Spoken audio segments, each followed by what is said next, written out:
The market is panicking, we are profiting. Today we are dissecting a textbook case of an asymmetric efficiency gap. While retail traders are crying over a red chart, we are looking at Duolingo hitting a 52-week low of $100.41. The market is screaming disruption, but the numbers are screaming opportunity. We don't hedge, we don't guess, we follow the cash. Let's get into why the green owl is about to liquidate the bears. Welcome to Stock Scope.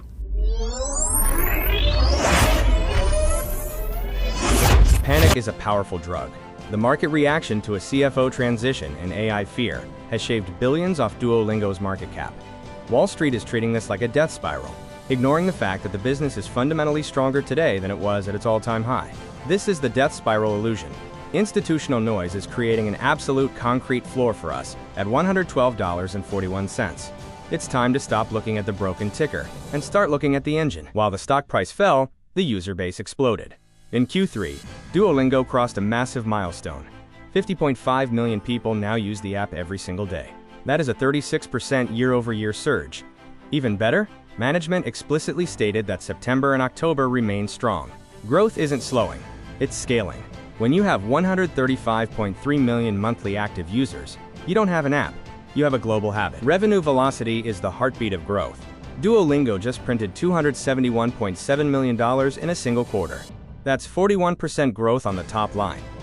Subscription revenue? Even higher, growing at 46%. They are beating expectations and raising guidance across the board. This isn't the profile of a dying legacy company.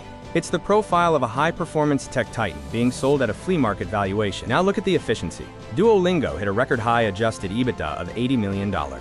They expanded their margins by nearly 500 basis points year-over-year, hitting a massive 29.5% margin. Their operational discipline is driving incredible leverage. They are making nearly 30 cents in EBITDA on every dollar of revenue. While the AI competitors are burning through venture capital just to survive, Duolingo is a self-sustaining cash printing press. The bear thesis is simple. AI will kill the owl. The data says the opposite. AI isn't replacing the owl. It's doubling the price of admission. By driving users to their highest tier subscription, Duolingo Max, they've driven a 7% increase in average revenue per user. People aren't leaving for ChatGPT. They are paying more for Duolingo's integrated AI. AI is the Trojan horse. Here is the ultimate efficiency secret. Duolingo is using AI to slash their own costs. They just improved their gross margin guidance by 20 basis points, specifically because generative AI costs were lower than expected. They are producing more content, faster, for less money. AI isn't their predator, it's their power plant. Brand is the ultimate moat. Duolingo just executed the Asia Blitz.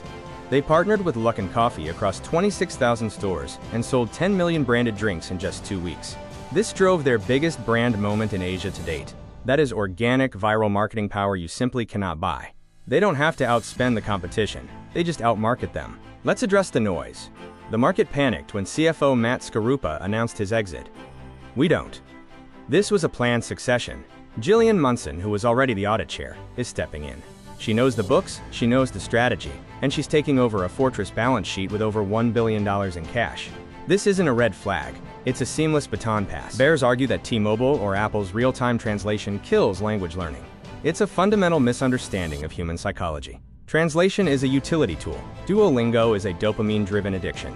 T-Mobile doesn't have 50.5 million people waking up every day, terrified of losing a digital streak flame. Translation is a tool. The streak is a habit. If you want proof the moat is intact, look at the free cash flow anchor. Free cash flow just hit $77.4 million. That is up 51% year over year. They are operating at a massive 28.5% free cash flow margin. You are buying dollars of cash flow for half the price the market paid a year ago. It is the definition of sustainable growth. This brings us to the valuation disconnect. The fundamentals have accelerated, but the multiples have completely collapsed. The stock is trading at its cheapest valuation since going public, sitting at a technically oversold RSI of 17.4. The rubber band is stretched to its absolute limit, and it is about to snap back. A value play is a value trap without a catalyst. But we have one. Management sandbagged Q3 by shifting focus to long-term teaching, yet still blew out the numbers. Preliminary bookings are already pacing at the high end of guidance. On February 26th, when they report the full year, the market is going to be forced to wake up to the cash flow reality. The beat is practically pre-baked. The verdict is definitive. The panic is noise. The $112 entry is a gift. With a target of $174, you are looking at immediate, asymmetric upside. The market is panicking. We are profiting. The green owl is coming for his crown, and the efficiency gap is about to close. Subscribe to StockScope, hit the bell, and get on the right side of the trade before it takes off.